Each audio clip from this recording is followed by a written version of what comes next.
Primeiramente, gostaria de Boa agradecer noite. o convite aí. Vejo vários colegas, também tive a oportunidade aí de ver belas palestras, né, ver tantos jovens aí, né, norteando esses assuntos aí que são nevrálgicos hoje para o país, né. Vou mencionar aqui a Érica e a Clelma, colegas do DPL, né, o próprio professor Edu. Para quem não sabe, DPL é a Associação Docentes pela Liberdade, que faz um trabalho fantástico também, né, nos bastidores, inclusive da própria CPI, né, hoje em dia aí dando suporte técnico-científico para os senadores, né, para os deputados aí que estão nessa luta, né, é realmente uma batalha aí de narrativas, né, e a gente está do lado dessa parte científica. Bom, e falando em parte científica, eu vou apresentar para você justamente aí os efeitos adversos do uso da maconha, tá? Para quem está achando que eu estou falando alguma coisa nova, né, que eu vou revolucionar, não. Né, eu acho que vocês foram até enganados, por assim dizer, porque esses dados eles já estão presentes há décadas. E eu vou mostrar para vocês que existe, na verdade, uma barreira, né, no que diz respeito aí à reverberação dessas informações para o público em geral. Então, eu vou tomar liberdade agora, né, de apresentar aí a minha tela. Vocês falem, por gentileza, se todo mundo consegue enxergar. Sim, tá chegando para mim, professor. Todo mundo consegue enxergar?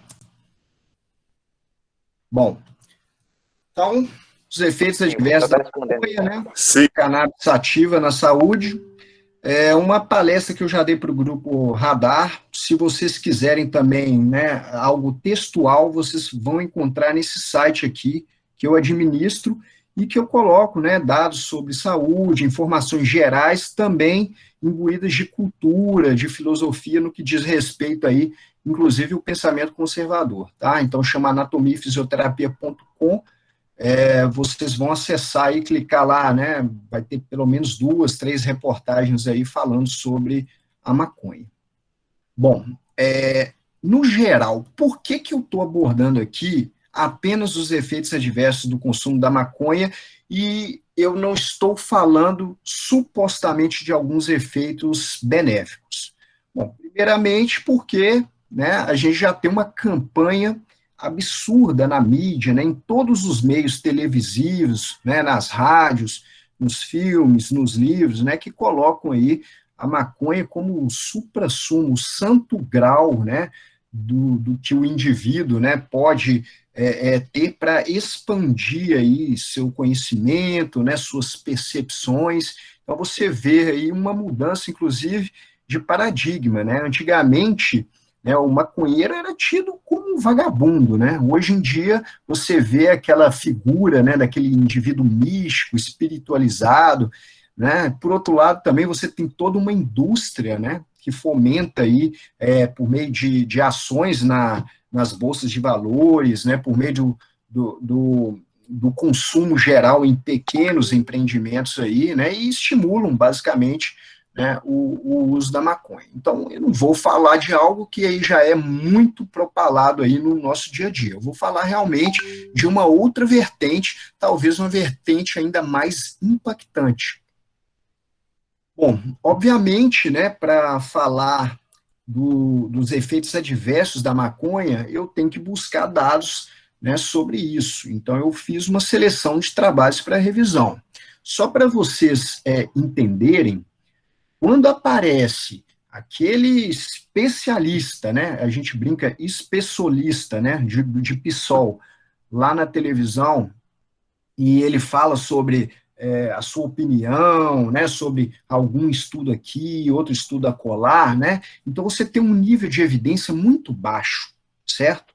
Então, assim, o que a gente privilegia para buscar aí graus de recomendação e evidência, né, é tentar falar aqui nos graus, basicamente, né, A e níveis, né, um, dois, né, que buscam realmente estudos que são bastante, do ponto de vista de qualidade, conduzidos, né, para que você consiga realmente uma recomendação interessante para isso. E nesses estudos, né, se a gente comparar aí, foi, foi basicamente onde eu resolvi buscar os dados.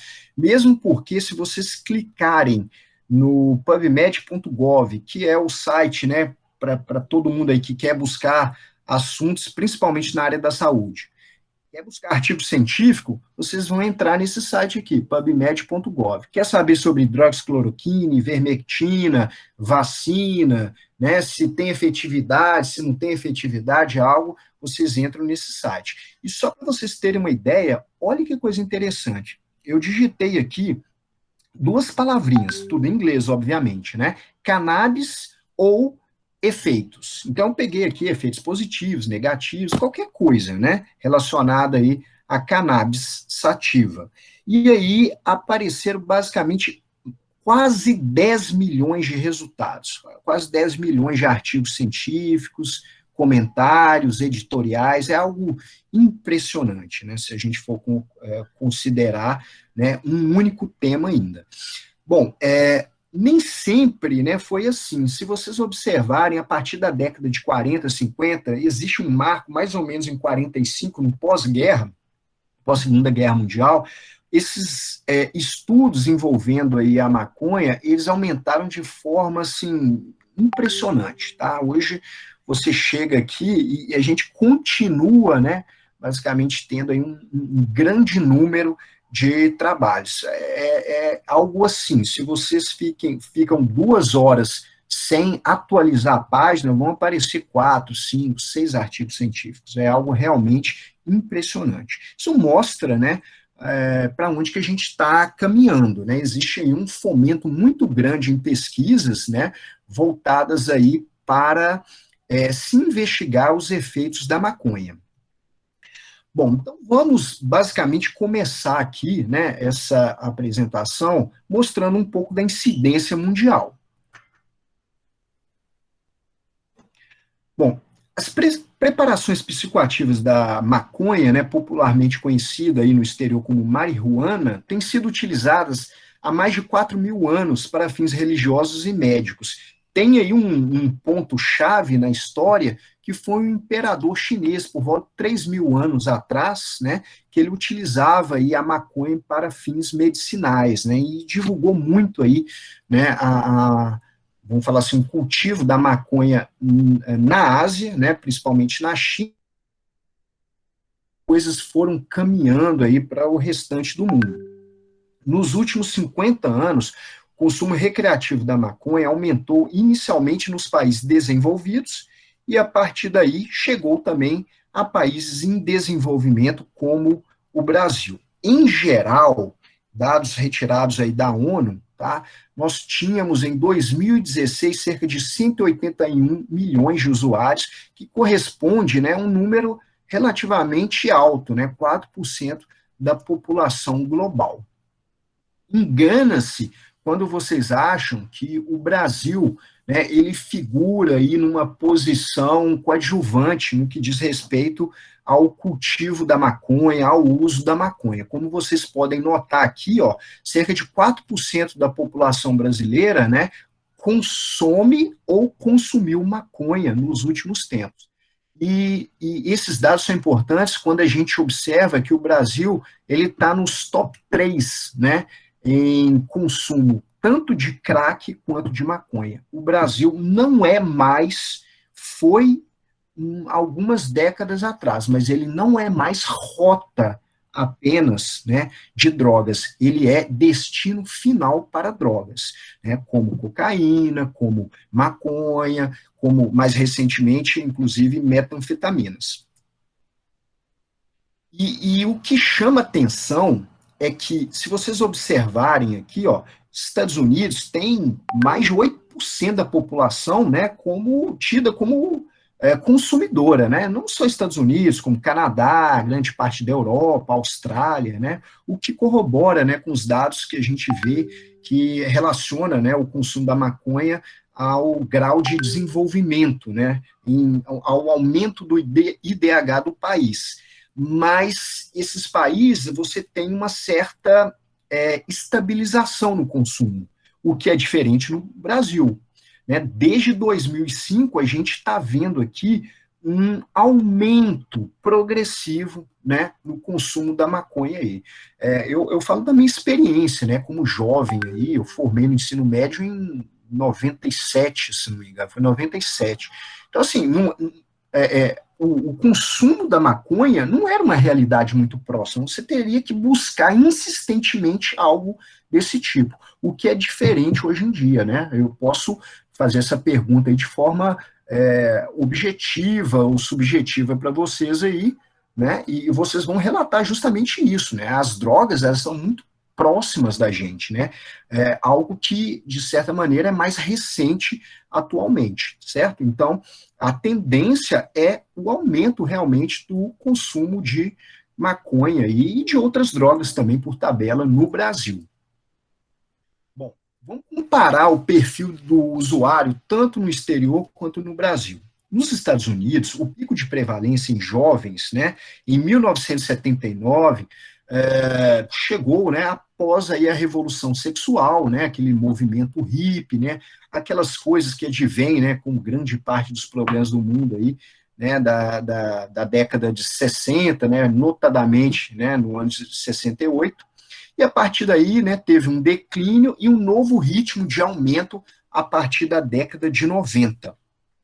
O uso iniciava-se, né, na adolescência e o pico ocorria durante os 20, 25 anos de idade.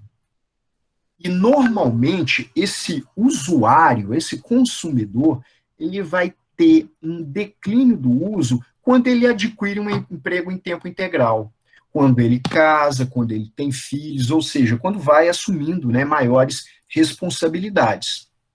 Por outro lado, após o primeiro contato, 10%, né, dos usuários, eles mantêm um consumo diário, né, 20 a 30% dos usuários, um consumo semanal.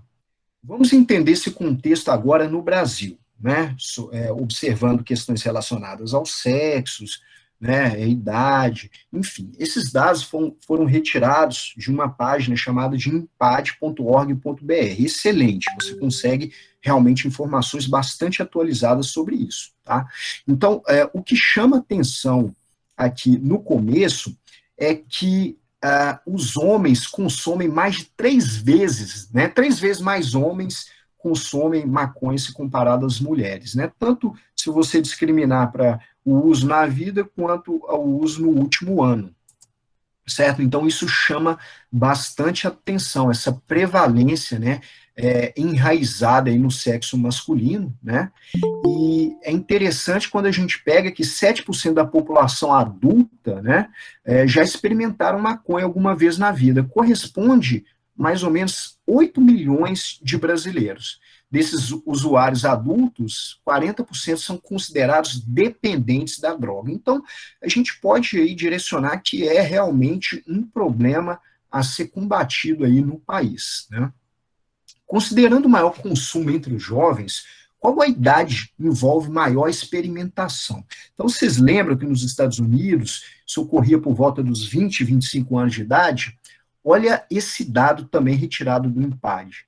62%, né, dos indivíduos experimentaram maconha pela primeira vez antes dos 18 anos de idade. A gente está falando aqui, ó, de indivíduos com 12 anos, com 14 anos, consumindo maconha. Obviamente, isso aí, né, advém principalmente de escolas, da comunidade, de colégios, é daí que a gente pressupõe que esse primeiro contato aí da maconha, né, esse primeiro contato ocorra.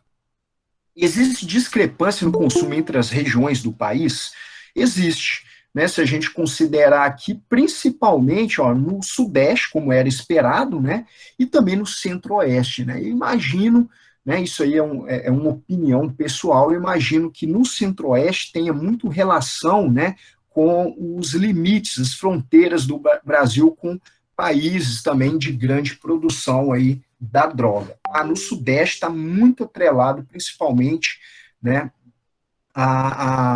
existe, né, uma associação aí com classes socioeconômicas mais elevadas, né, ambientes mais industrializados. Então, existe uma relação, né, uma correlação positiva no que diz respeito a isso aí.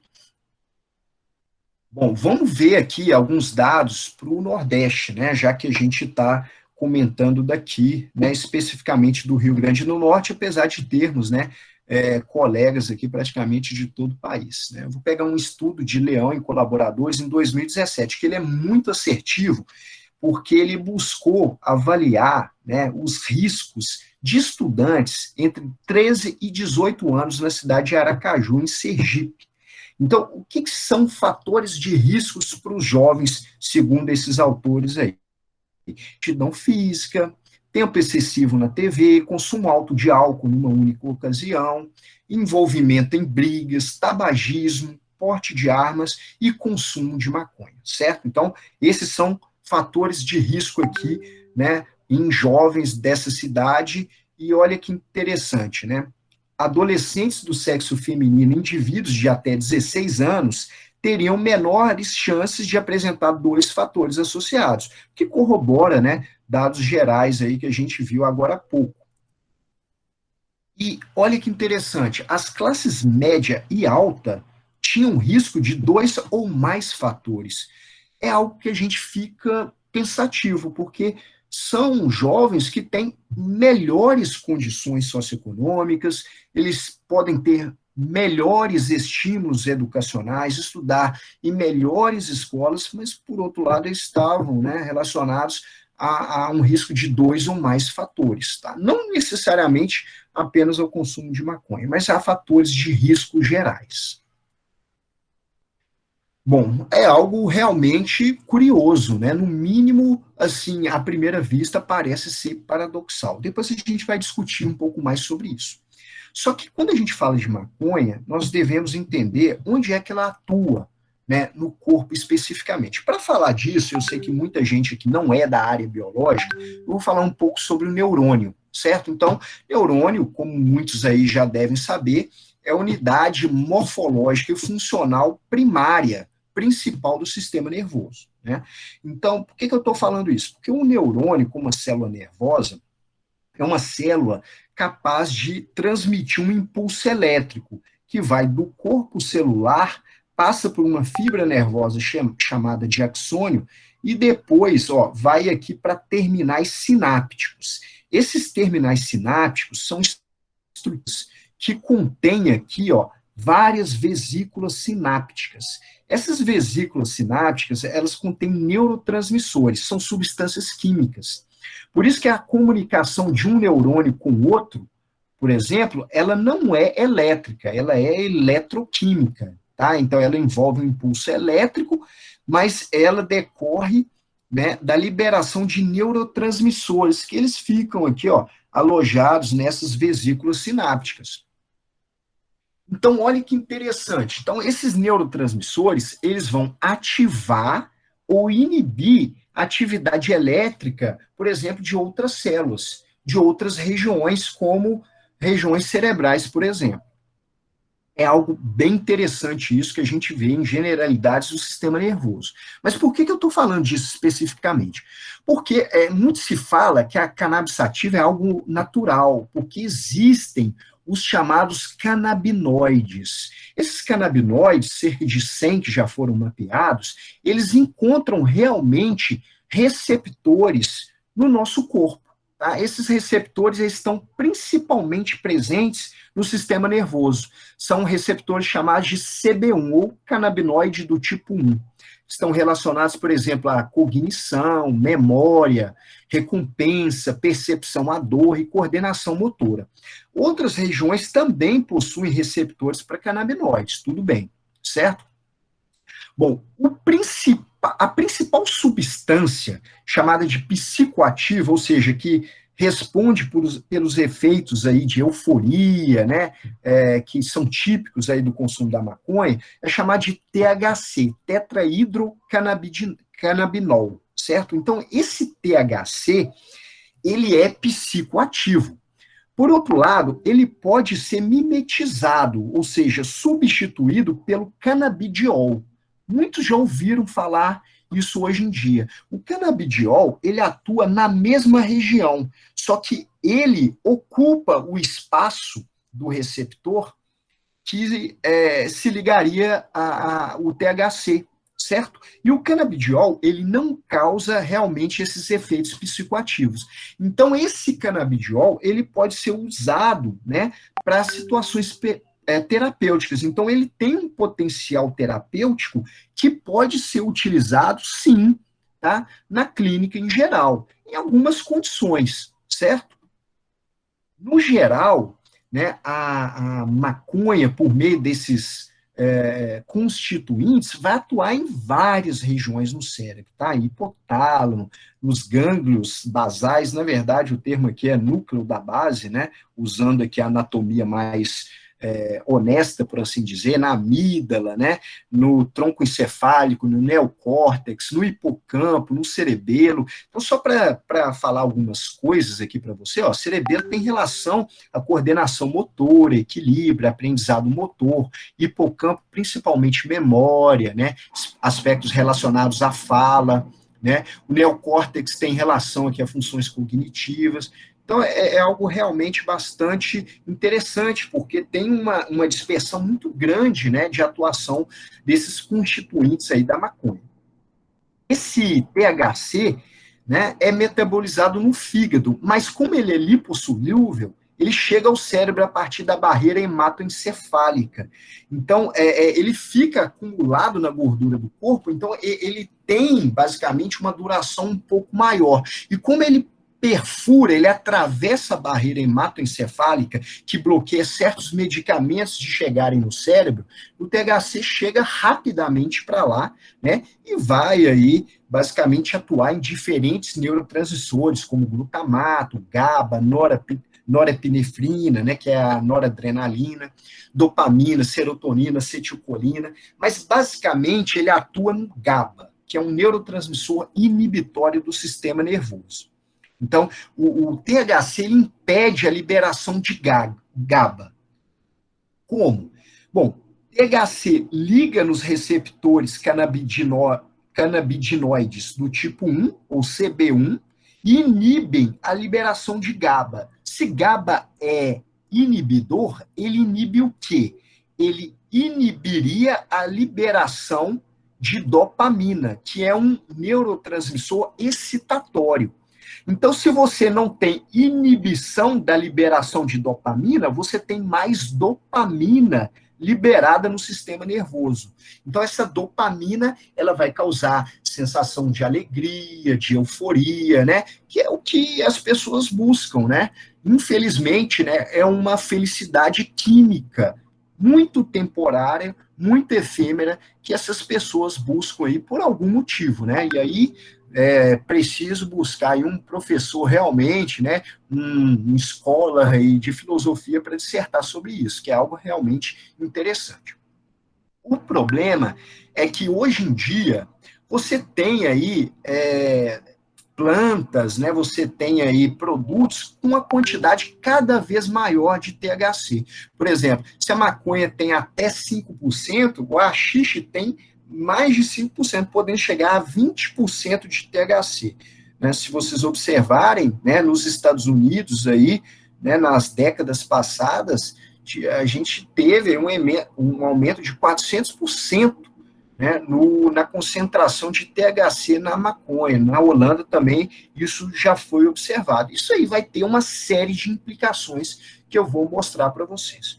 Bom, no presente momento, está sendo discutido, né, a liberação da maconha, né, a chamada maconha medicinal, né, o uso da maconha.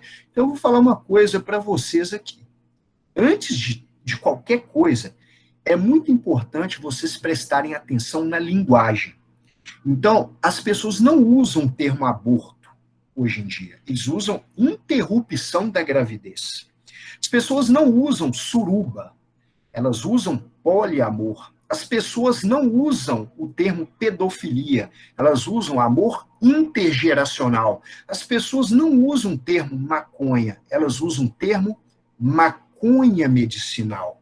É um cavalo de Troia. Não existe maconha medicinal. Nunca existiu, como vocês podem ver aqui, o jornalismo militante no país, né, colocando essa ideia aí em voga, mas existem substâncias sintéticas que podem ser extraídas, né, dessas plantas ou não para uso em alguns ambientes controlados por meio de receitas médicas. Então, quando alguém falar sobre maconha medicinal, vocês já devem ter, né, ideia aí na mente de que, olha, você está sendo enganado. Se você já começar a discutir sobre esses termos, você já perdeu a discussão. Eu, por exemplo, eu não discuto sobre aborto. Se eu for discutir aí, eu perdi. Não dá para dialogar com alguém que quer, por exemplo, assassinar criança, bebê, né? Maconha medicinal também. Eu falo assim, não dá para comentar algo aí. Eu não sou idiota. Isso aí não existe, tá? Então, é uma recomendação que eu já coloco para vocês, inclusive, né, no que diz respeito aí ao que está acontecendo nesse momento agora na Câmara. Bom, recapitulando aqui, que características estão associadas ao consumo da maconha? Vamos lá. Para que o indivíduo vai subir o morro, vai comprar maconha, vai ficar com aquele odor desagradável? Bom, basicamente, né, os efeitos da maconha que eles querem vão depender de inúmeras variáveis, como vocês podem observar aqui, né? E o objetivo, basicamente, é euforia moderada, percepções alteradas, relaxamento. As pessoas costumam utilizar-se da maconha para escutar música, fazer sexo, alimentar-se, né? Para isso, né, eles conquistam SIC, né, segundo a informação do cliente, aí, aumento, né, da sociabilidade, risos frequentes, né? Hoje é um ambiente quase estimulado, né, o consumo. Então, cada vez mais, né, essa realidade realmente ela é observada. E os efeitos iniciam-se após os 30 minutos e duram até 2 horas. Na verdade, vai depender também se a maconha foi ingerida ou se ela foi fumada, né? Inalada aí. Então, inalada é uma via muito mais rápida. Em média, você pode observar aí, já nos primeiros minutos, a partir dos 7 minutos, né, indivíduos já demonstrando esses sintomas. E, obviamente, né, com o tempo, né, o indivíduo que é um consumidor frequente, né, ele vai tendo uma certa dessensibilização, né, esses efeitos aí, eles vão ocorrendo mais tardiamente, uma maior dose é necessária para que ele consiga tais objetivos. Bom, quais seriam os efeitos agudos da maconha? Basicamente, ela causa baixa intoxicação, certo? Isso aí realmente ocorre, né? É raro você ter uma dose letal de maconha, né? Seria um indivíduo consumindo cerca de 15 a 70 gramas, é algo meio que inimaginável, né? Não que não ocorra. Os efeitos comuns relatados por usuários é ansiedade, reações de pânico e sintomas psicóticos. No laboratório, observa-se tempo de reação alterado às respostas, aos comandos, o indivíduo fica lento, né? Um processamento da informação alterado, ele fica com uma falha de atenção. Coordenação e desempenho motor ficam alterados, né? O comportamento dele é diferente do que normalmente se observa. Alterações da concentração, dos reflexos, da performance motora podem durar, inclusive, até um dia. E esses efeitos, se vocês observarem, né, eles podem estar relacionados às questões, né, da nossa vida diária, questões do dia a dia. Eu vou falar um pouco mais sobre as questões relacionadas ao Colorado depois também. Mas Colorado, Washington, Oregon, nos Estados Unidos, né, principalmente aí nesses 4 anos onde foi liberado o consumo da maconha, eles registraram um aumento de 3% em acidentes leves, não fatais. Os autores, eles associam realmente, né, esse aumento aí ao consumo da maconha, né, que foi registrado, né, pelos indivíduos aí detidos, hospitalizados, inclusive. É um efeito colateral aí, né, da liberação da maconha, né? Na França, até 5% dos acidentes fatais podem ser relacionados ao uso da maconha, enquanto 29% referem-se ao abuso de álcool, certo? Então, o grave problema aí, o que diz respeito aí aos acidentes automobilísticos, que representam até 60 mil mortes, né, num ano, no país, aqui no Brasil, né, realmente advém do abuso de álcool. Mas você não pode também menosprezar, né, algo relacionado ao consumo da maconha também. O uso da maconha aumentou em 2 a 3 vezes o risco de acidentes, enquanto o álcool tende a aumentar entre 6 a 15 vezes. Tá? É um dado pequeno, mas que não pode ser negligenciado. Tá? E isso, obviamente, né, vai levar também a questões relacionadas ao sistema de saúde, né? O pessoal que fala defenda o SUS, né? Tem que imaginar, por exemplo, nesse estudo aqui, no Gerberich e colaboradores em 2003, mostraram que em 64 mil indivíduos, né, usuários de maconha apresentaram maior número de hospitalizações por lesões, o que corrobora com os efeitos clínicos aí da própria maconha. Tá? Isso, de certa maneira, teria aí uma relevância para o nosso sistema de saúde. Quais efeitos adversos da maconha no sistema reprodutor e no desenvolvimento humano? Bom, vamos lá. Em animais, altas doses de maconha acarretam retardo do crescimento e malformações. Em humanos, esses dados são escassos, tá? Principalmente em mulheres grávidas. Tá? Mesmo porque é difícil de você avaliar isso, porque quem consome maconha vai consumir outras drogas também, ou o próprio álcool. E isso vai dificultar, né, a avaliação, por exemplo, dos reais efeitos da maconha, por exemplo, no desenvolvimento embrionário. Tá? Então, é algo realmente a ser observado com parcimônia. O uso de tabaco ou maconha durante a gravidez reduz o peso corporal dos bebês. Isso aí é algo notório. Filhos de mulheres que utilizaram a maconha durante a gravidez, os resultados são conflitantes. Eles mostram prejuízo da memória e do coeficiente intelectual ou não mostram isso, certo? De qualquer maneira, tem que ser analisado também em outras, né, publicações, em outros trabalhos, isso para a gente ter realmente uma melhor percepção desse cenário. Agora, olhe que coisa interessante. Aumento da delinquência e problemas comportamentais a partir dos 10 anos de idade. Pode ser dito que é um efeito tardio, né? É óbvio que alguém pode questionar, mas isso aí pode ser também a questão de desagregação familiar, tal, mas o fato é que existe uma correlação positiva também nessa delinquência juvenil, né, se a mãe consumir aí maconha, principalmente durante a gravidez. É um dado que não pode ser menosprezado.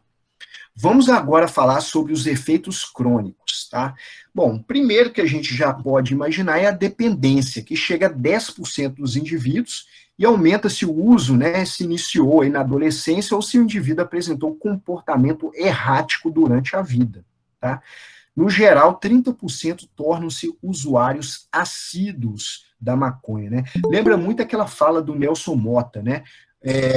Não, eu não sou dependente de maconha, não. Eu uso maconha todos os dias nos últimos 40 anos. Eu não sei se ele percebeu essa fala, mas ele usa porque ele é dependente ou não, né? É algo realmente impressionante. A classe intelectual brasileira é de uma galhardia, né? É tão edificante, né? São pessoas assim realmente impressionantes, né? Bom, olha que coisa interessante quando a gente vê a questão da dependência em adultos versus adolescentes, tá? Vamos ver aqui os dados em conjunto. Olha só, adolescentes e adultos já quiseram parar, né? 77% em adultos, 70% em adolescentes. Já tentou parar e não conseguiu. Olha em adolescentes, 37%, né? Já sentiu sintomas de abstinência, adolescentes, 19%. Olha que situação aí que a gente está vivenciando hoje no país para se discutir realmente sobre a liberação das drogas. Quem já viu um indivíduo em abstinência pode notar depressão, ansiedade e agressividade, né? Geralmente esse indivíduo até se mutila, insônia, distúrbios de apetite, náuseas e tremores. Bom, pelo menos nos Estados Unidos, na Europa e na Austrália, né, é um bom investimento você criar, desenvolver, empreender em clínicas para tratamento de abstinentes, né? Isso é muito propalado quando a gente vê aquelas celebridades, né, de Hollywood, né? Lá na Califórnia, pipoca, né? Prolifera realmente aquelas clínicas de reabilitação para tratar, né, da abstinência em geral. Os Estados Unidos tem um problema talvez até mais grave, né, com analgésicos, né, metanfetaminas também, né, mas em relação à maconha também você vê esse cenário.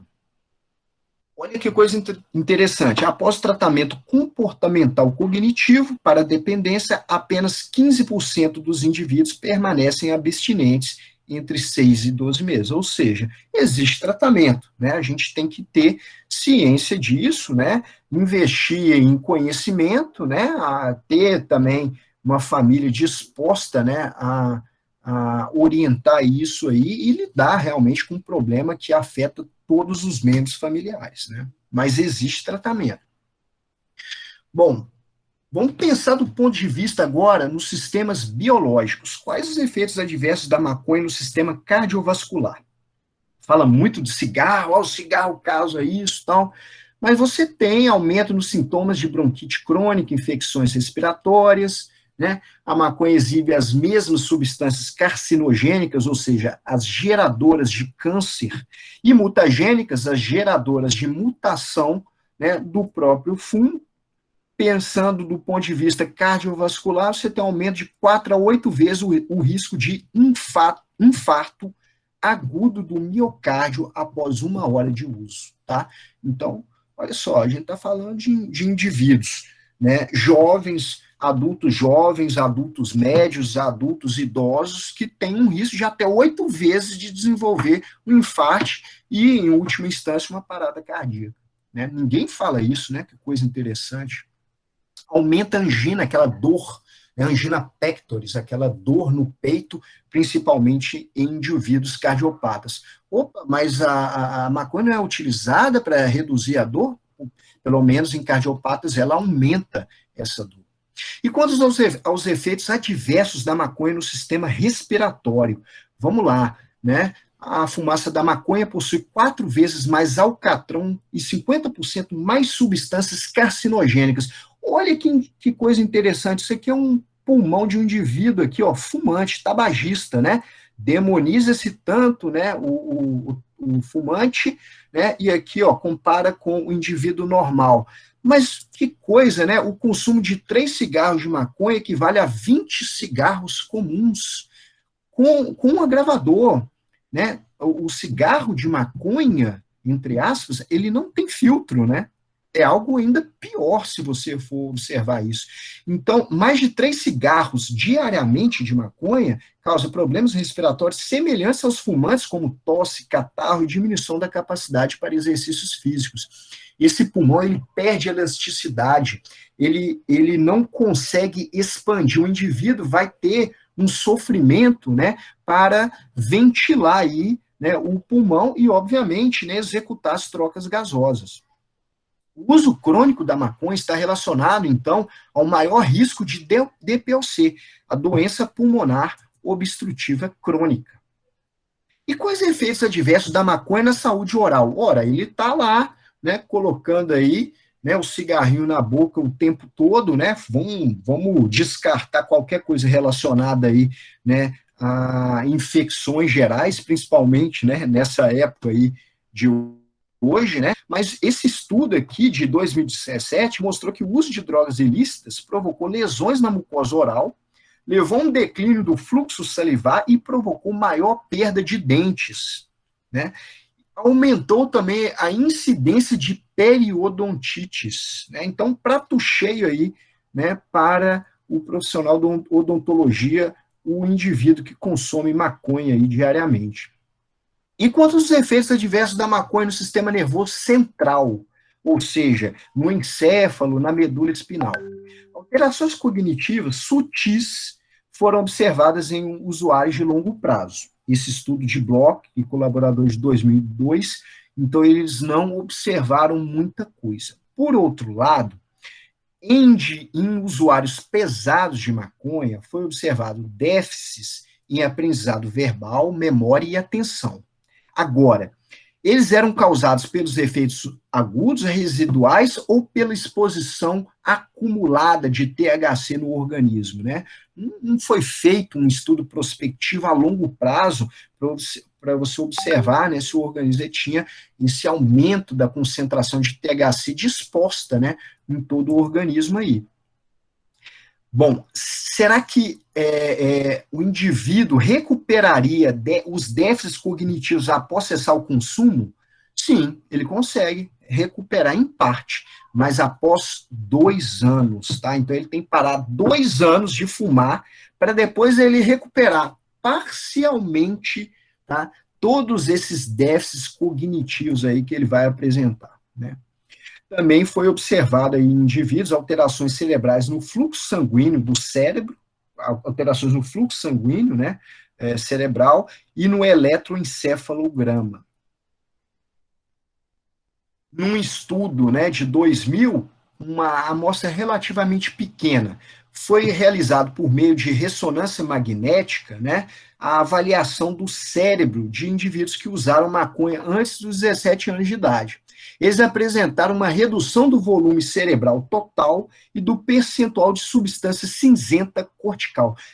Em outras palavras, substância cinzenta cortical é onde os neurônios, os corpos dos neurônios ficam, principalmente nessa região mais frontal aqui, né, mais anterior aí do cérebro, está relacionada a raciocínio, linguagem, planejamento, né, vamos falar assim, questões relacionadas ao humor. Então você tem uma redução do número de neurônios aí dessa região. Por outro lado, o outro estudo aí de 2005, de Kripa e colaboradores, mostrou que essas alterações na anatomia cerebral eles não eram muito significativos, tá? Os dados eram inconclusivos ou conflitantes, principalmente pelo baixo número amostral. Então, mais estudos deveriam investigar isso aí. Agora, vamos observar os efeitos psicossociais da maconha e quais são suas repercussões na produtividade. Vamos ver se o maconheiro aí, ele é produtivo, tá? Olha só, a maconha está associada a baixo rendimento educacional. Olha, pessoal, isso aí não me surpreende, né? Até pelo contato que eu tive aí com vários amigos, né? É incrível falar isso, mas grande parte, a maior parte dos meus amigos, né, são usuários de maconha até hoje, né, pelo menos os amigos que formaram comigo, né, num colégio de elite, né, de Belo Horizonte. Agora, esse baixo rendimento aí é causa do baixo desempenho ou consequência, né? O que está acontecendo aí? Ele tem baixo desempenho educacional, por isso que ele vai para a maconha, ou ele está fumando maconha e aí ele vai ter um baixo rendimento educacional? Não dá para saber, certo? Isso aí é realmente uma pergunta importante. Agora, olha só que interessante esse trabalho de outros dois autores. Os usuários de maconha que largaram a escola precocemente tiveram chances aumentadas de desemprego, dependência do estado de bem-estar social, é o famoso PSDB, né, aquele estado babá que vai cuidar de todas as demandas e necessidades, né, da população, e o indivíduo também tinha insatisfação pessoal. O que o consumo de maconha, né, de maconhas assim mais potentes pode acarretar nos adolescentes? Vamos lá. Como eu mostrei para vocês, né, cada vez mais, né, o indivíduo está exposto a maconha, tipo skunk, moonrock, haxixe, né, é algo realmente complicado, né? E, pelo menos nessa revisão sistemática, com 23 mil indivíduos que consumiram maconha durante a adolescência, olha só, aumento de 37% na depressão durante a fase adulta, 50% naquele desejo, naquela ideia de se suicidar na fase adulta, e 300% de aumento na tentativa de suicídio nessa fase. Tá? Não que eles vieram a suicidar-se, mas eles tentaram, de alguma maneira, suicidar. É algo realmente preocupante.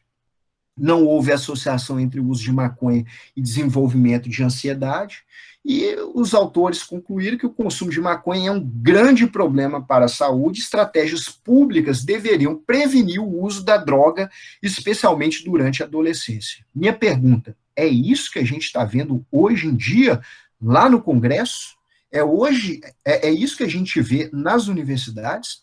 É isso que a gente vê nos professores, nos diretores de escolas, nas famílias que são condescendentes com essa situação? Esses dados estão aí para todo mundo ver. Eles não são reverberados, mas vocês devem primar, pelo menos no núcleo familiar, para zelar com que a família de vocês esteja protegida, nem que seja parcialmente, dessa situação. Maconha mais potente, como a Moon Rock, né? Causa alterações na saúde do adolescente, risco aumentado de resultados psicóticos, esquizofrenia aumenta aí, podendo chegar a 10 vezes mais. Efeito na memória operacional espacial, recordação da prosa, aumento da dependência. Existem outros comprometimentos na saúde do consumidor? Olha que coisas. Redução dos níveis de testosterona, diminuição da motilidade dos espermatozoides, infertilidade, pelo menos esse eu acho um dado positivo, né? Quanto menos maconheiro se reproduzir, melhor aí, pelo menos na minha opinião pessoal. Redução da libido, impotência, alterações do ciclo menstrual, ginecomastia, né, que é aquele aumento do tamanho das mamas, galactorreia, olha que situação, né? Sejam homens ou mulheres, de uma hora para outra começa aí a ter uma ejeção de leite, a partir das papilas mamárias, né? Que é aquele que a gente chama o biquinho do peito, né? Por assim dizer. Síndrome dos vômitos cíclicos.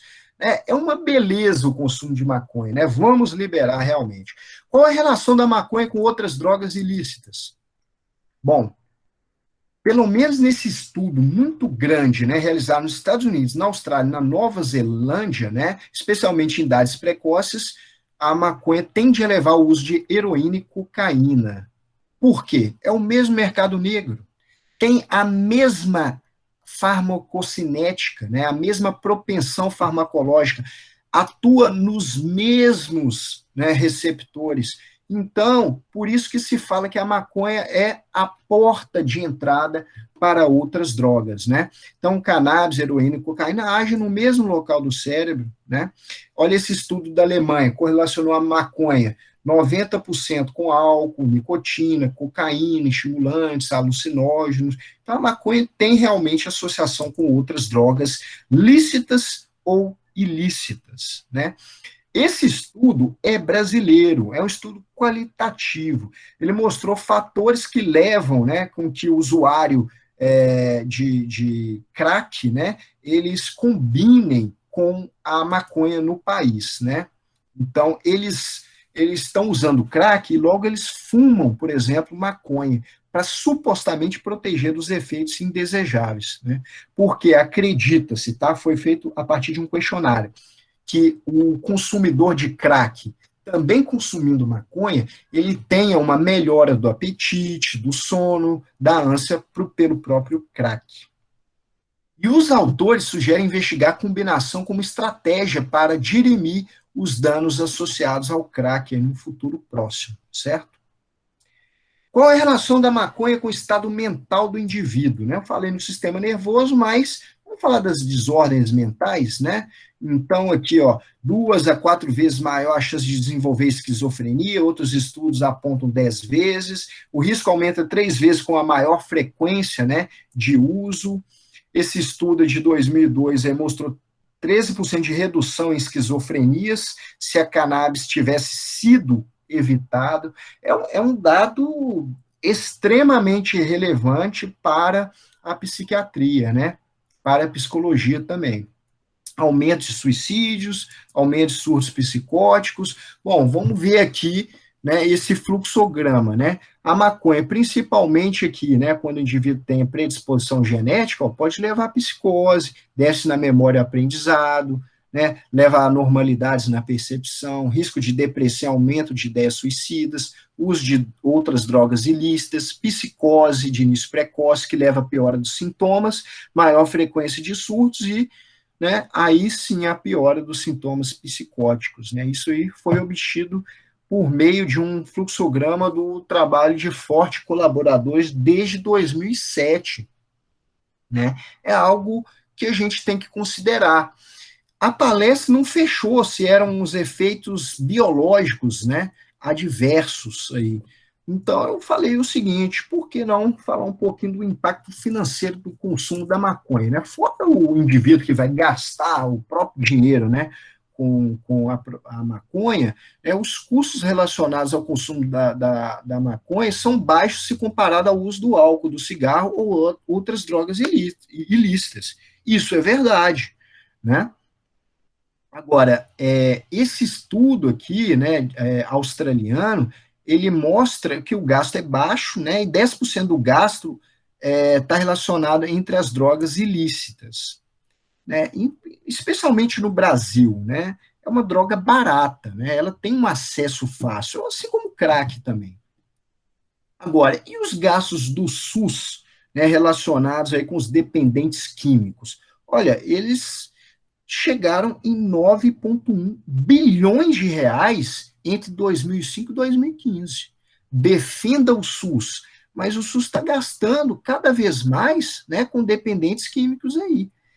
Agora, o incauto, ele pode perguntar assim, não, mas tudo bem, mas com a legalização, a gente vai colocar impostos incidindo aí no produto e vamos aumentar a arrecadação. Isso vai custear o SUS, né? Não é isso que as pessoas falam? O que experiências da legalização em outros países demonstram? Olha, é o contrário. Vamos voltar para a experiência do Colorado aí em 2012, né? Olha que coisa interessante esse folder, né?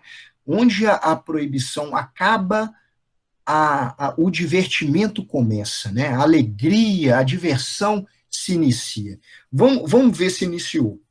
Bom, liberaram a maconha, o mercado negro expandiu, o narcotráfico se tornou mais poderoso ainda, os pontos comerciais e fiscais foram cooptados pelo tráfico, pelo crime organizado, os problemas de saúde e crimes violentos aumentaram porque, basicamente, aumentou também o número de consumidores, que sabidamente tem relação, né, com esse comportamento agressivo, violento, errático, que eu vou falar mais adiante. Não houve nenhum acréscimo significativo na receita pública do Estado e os custos com campanha de conscientização, atendimento médico e psicológico aumentaram. Ou seja, né, foi uma pegadinha, né? No caso aí, você teve só efeitos deletérios.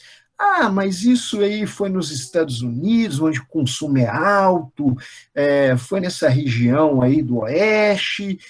Vamos pegar então outro país. Vamos pegar a experiência na Holanda. A Holanda virou um narco-estado, né? Um país extremamente rico em cultura, né? Você pega aí Roterdão, o principal porto de distribuição de droga na Europa. Basicamente, você tem aí, né, cidades dominadas pelo crime organizado, né, num dos países mais ricos do mundo, né, com IDH altíssimo, aliciamento de jovens para o crime, né, principalmente oriundos de famílias desestruturadas. Mas isso aí é no primeiro mundo, né? E aqui, né, no terceiro mundo? Vamos pegar o que aconteceu no Uruguai. Tá? O Uruguai teve aí uma legalização, né? A imprensa, né, fez aí, né, uma salva de palmas para isso, né? Mujica, Uruguai, né? E olha que coisa, a legalização da maconha no Uruguai não diminuiu o tráfego, né? Pelo contrário, né? Aumentaram o número, né? Aumentou-se o número de crimes, né? Aqui no caso está falando de roubos, né? Um aumento de cerca de 50%. Olha que coisa. O que, que aconteceu? 15% do consumo, né, apenas foi relacionado aos postos cadastrados, né, de venda de maconha pelo governo. Só 15%. Somente 23 mil indivíduos foram cadastrados oficialmente pelo governo, de cerca de 147 mil usuários. Somente 12 de 1.200 farmácias vendiam maconha. O que está acontecendo aqui? Você está vendo, basicamente, um desenvolvimento do mercado negro, né? Como vocês devem saber, criminoso não paga imposto, não vai pagar social, FGTS para funcionário, né? Para aviãozinho, né? Para olheiro, não vai fazer isso, né? As fábricas autorizadas, 90 clubes de consumidores e 8.418 cultivadores, né, de até 6 plantas. Então, isso aí foi um decreto de Mujica, né, que levou aí um caos no próprio Uruguai. Aí, né, se você comparar com o Paraguai, né, países que estavam parecidos no que diz respeito aí a uma série de fatores, né, no Uruguai, esses fatores degringolaram, né, sempre com uma piora desses fatores de violência, aumento de número de crimes leves, né, homicídios, enfim. Existe uma relação entre o uso de drogas e violência entre jovens? Olha, de vez em quando você acha, por exemplo, no G1, alguma coisa interessante, né? Isso aqui azul são usuários de drogas, certo? Vermelho, não usuários. Isso aqui são jovens cumprindo medidas socioeducativas. Olha que coisa. Você tem aqui aumento de 5, 6 vezes mais, tá? Vamos falar assim, o número de indivíduos que consomem drogas que estão aí presos, né? Ou melhor dizendo, cumprindo medidas socioeducativas em todos os estados. No Brasil aqui geral, você tem 74% desses indivíduos eles usam drogas, somente 24% não. Então, de cara, você já tem uma associação com a violência. Tá?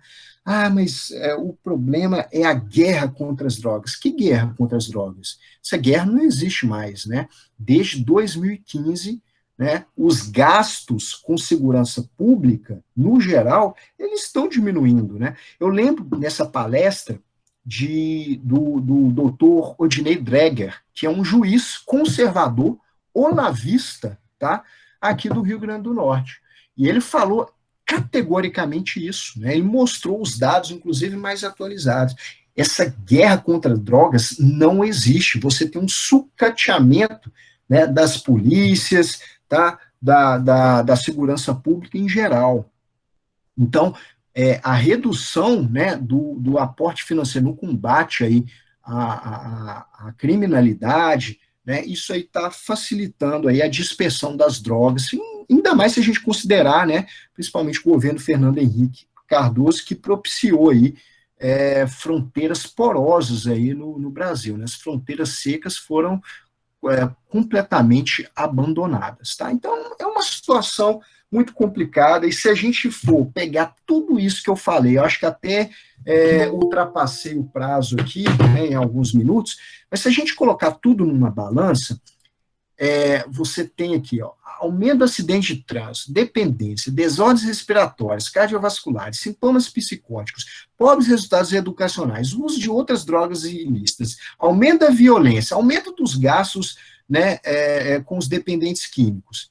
E se você comparar com os efeitos positivos, que nem são da maconha, são apenas de canabinoides sintéticos, uma ou outra substância que é extraída da maconha, para condições especiais apenas. São pacientes, geralmente, que sofrem, né, de desordens diversas, né? Por exemplo, canabinoides são utilizados para tratamento de vômitos incoercíveis, soluços de difícil controle, caquexia, AIDS e câncer, glaucoma, esclerose múltipla, dor crônica. Se você colocar tudo na balança, para onde vocês acham que vai pender aí? Tá? Então, você tem efeitos benéficos, sim, eles existem, eles são insistentemente propalados pela mídia, cinema, música, ciências humanas, ciências biomédicas, pelos progressistas em geral, né? Você tem os efeitos maléficos, que eles são colocados no cantinho lá da sala, mal se fala neles. Você tem inúmeras repercussões socioculturais, tá, do consumo da maconha, repercussões econômicas, jurídicas também, vão ser criadas leis, né, para lidar com essa situação, repercussões políticas, e não se engane, eu estou falando aqui também de marxismo cultural. Então, se você for olhar aqui, ó, olha só, isso que é negligenciado. E isso que deveria ser observado com muita cautela, tá? Não apenas isso aqui, que eu considero um dos maiores cavalos de Troia hoje em dia. Pessoal, infelizmente, na minha opinião pessoal, né, a gente sabe o que é reverberado nas universidades, é uma batalha perdida, tá? A gente tem que reconquistar aí, a partir das cinzas, né, o que a gente relegou aí nas últimas décadas, tá? Eu coloco essa expressão aqui do Ortega y Gasset, né, do Rebelião das Massas, né, que é muito falado aí.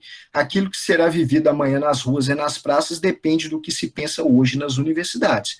Então, a maconha já é uma realidade, ela já era uma realidade nas universidades há décadas, né?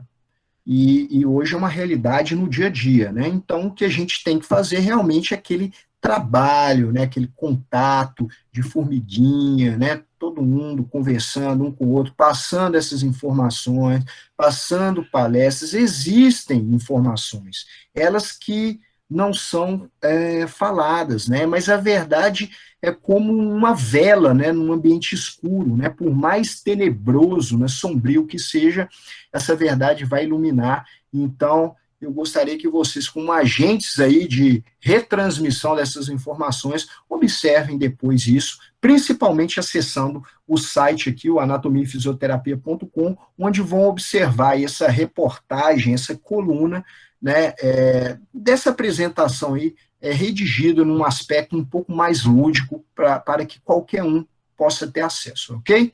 Então é isso aí, obrigado pela oportunidade e boa noite. Que Aliás, maravilha. se tiver espaço, né, fiquem à vontade aí para também alguém Mas questionar algo, certo?